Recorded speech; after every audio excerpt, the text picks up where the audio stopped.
Okay, so here is our Prefect Cloud deployments page, and I add a well maintenance deployment here.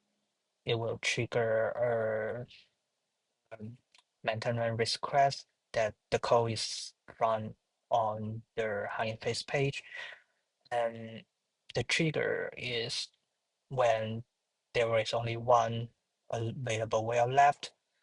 Now the available well is two, and one student used one of it, and I already update the well status here. So let's refresh it, and you will become one.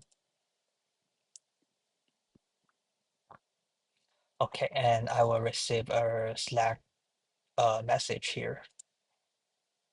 Yeah, it says that this target phase space requests our maintenance for the Wellplate, and let's open the flow. Okay, and resume it. Input the name of the operator. Say it is me. Replace, finish the maintenance here.